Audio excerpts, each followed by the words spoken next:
before you watch this incredible story about quiet strength service and what happens when corrupt officers mess with the wrong person, smash that subscribe button and turn on the notification bell right now. This story will remind you why some people are not to be underestimated. Asterisk, asterisk. Busts in silhouette understanding the context.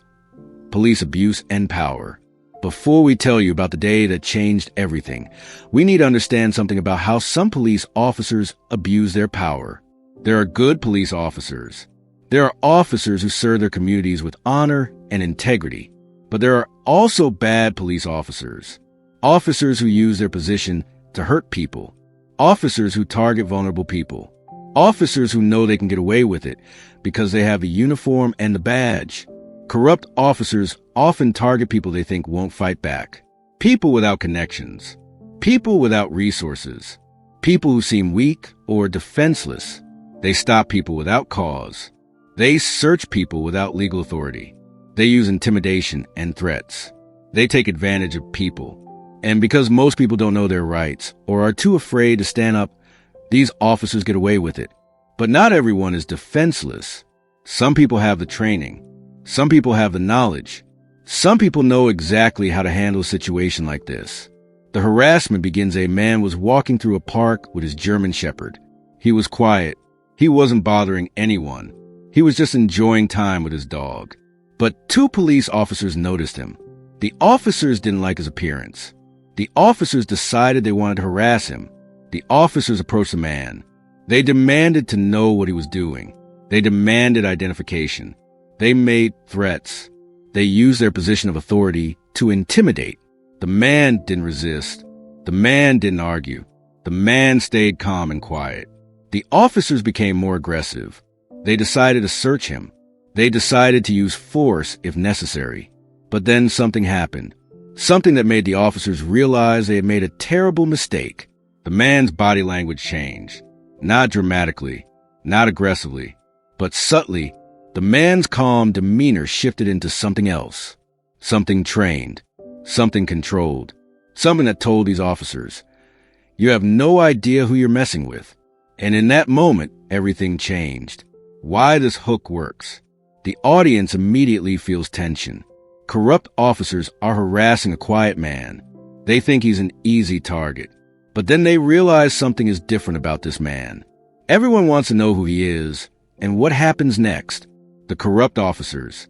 The two officers, let's call them Officer Hayes and Officer Rodriguez, had been harassing people for years. They knew how the system worked. They knew they could get away with it. They targeted people who looked like easy marks. People in poor neighborhoods. People without connections. People without resources to fight back. Hayes and Rodriguez had developed a routine. They would approach someone. They would demand identification. They would search them. They would make threats. They would leave once they got what they wanted. Usually nothing, just the satisfaction of intimidation. But they had never faced real consequences. The department had never held them accountable. The people they had harassed had never fought back effectively. Hayes and Rodriguez thought they were untouchable. The silent man they were harassing was named Marcus. Marcus was in his 40s. He looked ordinary. He dressed ordinary. There was nothing about his appearance that would make anyone think he was special. But Marcus had served 23 years in the Navy. Marcus had been a SEAL. Marcus had trained for years in combat, tactical operations, and dealing with dangerous situations. Marcus had retired from active duty, but his training never left him. His discipline never left him. His ability to remain calm under pressure never left him. Marcus had come home to a quiet life. He lived modestly.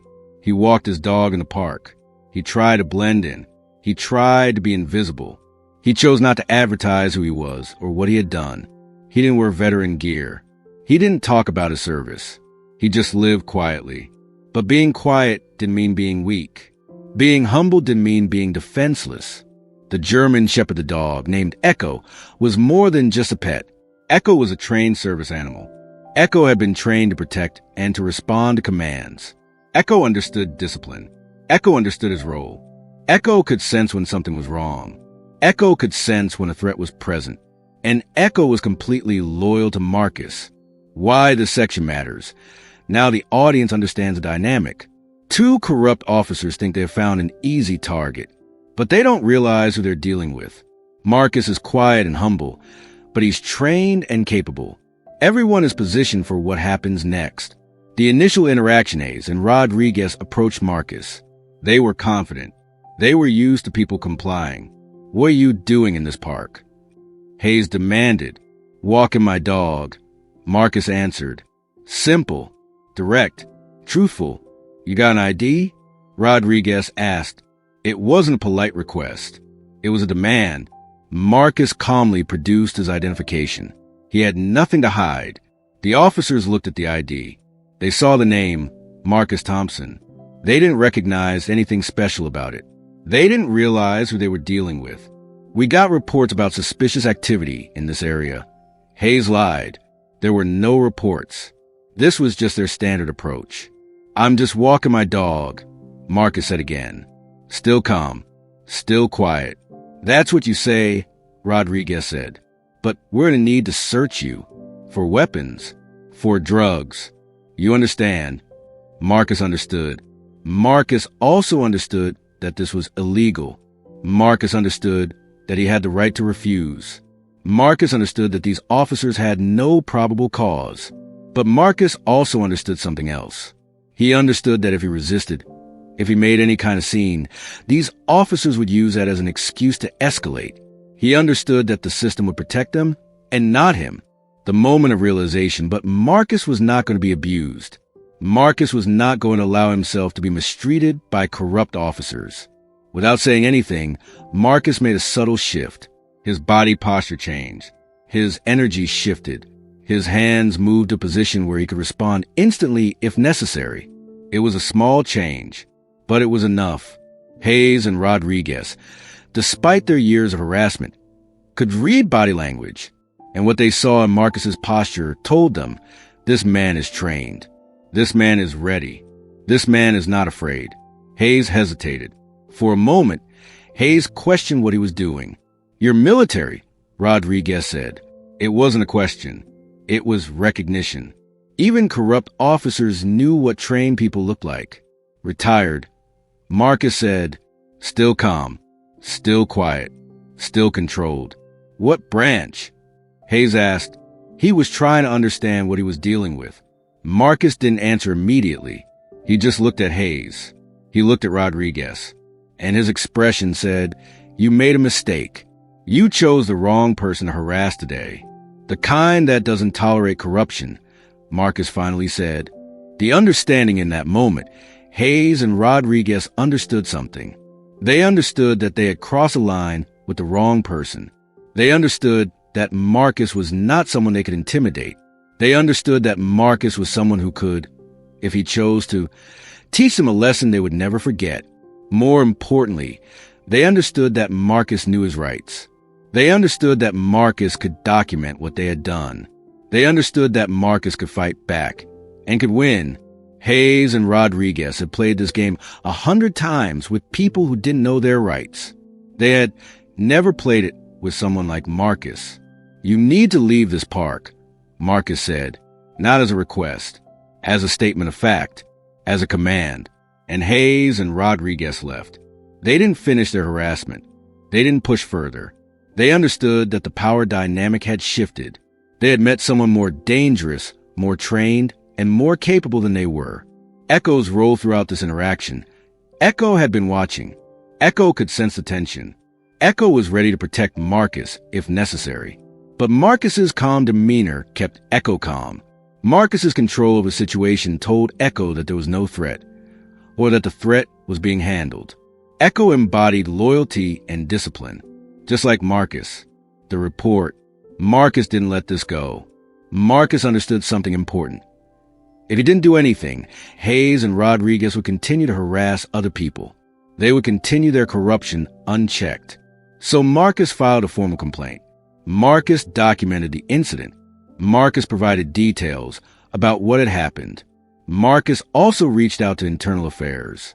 Marcus provided information about the pattern of harassment that Hayes and Rodriguez had been engaging in. The investigation. Internal Affairs began investigating. And what they found was shocking. Hayes and Rodriguez had a long history of unjustified stops. They had a long history of searches without probable cause. They had a long history of using intimidation and threats. The department found evidence that Hayes and Rodriguez had planted evidence on people. The department found evidence that they had lied in reports. The department found evidence of systematic corruption. The consequence: Hayes and Rodriguez were arrested. They were charged with various crimes related to their corruption. They were fired from the police department. They faced criminal prosecution. The department also began investigating other officers who might have been part of the same corrupt scheme. And it all started because Marcus, a quiet man with a German shepherd, refused to be abused and was willing to stand up and document what had happened. The broader impact word of what Marcus had done spread through the community. People understood that someone had finally stood up to corrupt officers. People understood that there could be consequences for police corruption. The incident inspired other people who had been harassed by Hayes and Rodriguez to come forward. The department received numerous complaints. The investigation expanded. Over time, the culture of the police department began to shift. Internal accountability improved. Officers understood that there would be consequences for corruption. Marcus's quiet victory. Marcus didn't seek attention. Marcus didn't want to be a hero. Marcus just wanted to live quietly with his dog. But by standing up, by refusing to be abused, by documenting the corruption, Marcus had made a difference.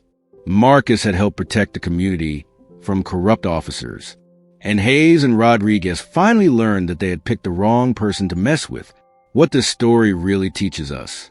The story of Marcus, the silent Navy SEAL, and the corrupt officers is ultimately a story about standing up to corruption and abuse. The lesson about knowing your rights, one of the most important lessons, is that you need to know your rights. Police officers don't have a right to search you without probable cause.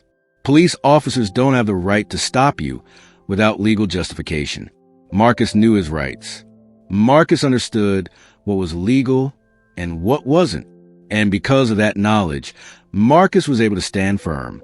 This teaches us that we need to educate ourselves about our rights. We need to understand what police can and cannot do. We need to understand what we can refuse. The lesson about quiet strength: Marcus didn't yell. Marcus didn't curse. Marcus didn't threaten. Marcus was quiet, but Marcus was strong. This teaches us that strength doesn't always look loud. Strength can be quiet. Strength can be controlled. Strength can be about knowing yourself and being confident in that knowledge. The lesson about speaking up: Marcus could have just walked away. Marcus could have let it go. Marcus could have told himself, "I'm retired. I don't need this drama." But Marcus knew that if he didn't speak up, Hayes and Rodriguez would continue to hurt other people. So Marcus filed a complaint. Marcus stood up. This teaches us that when we see corruption, when we see abuse, we have a responsibility to speak up. We have a responsibility to report it. We have a responsibility to make sure it's documented. The lesson about institutional accountability in internal affairs investigated Marcus's complaint. The department found evidence of systemic corruption. Hayes and Rodriguez faced consequences. This teaches us that institutions can be held accountable. We can't just accept corruption. We can't just accept abuse. We can demand that institutions investigate and take action. The lesson about not judging by appearances: Hayes and Rodriguez thought Marcus was an easy target. They thought his quiet demeanor meant he was weak. They didn't know who they were dealing with. This teaches us that we shouldn't judge people by their appearance. We shouldn't assume we know someone's background. The quiet person walking a dog might be a trained military veteran. The humble person might be someone with incredible capability. The lesson about service: Marcus had served his country for 23 years. Marcus had left that service behind, wanting to live quietly. But the skills, the discipline, the values that he had learned through service, those never went away.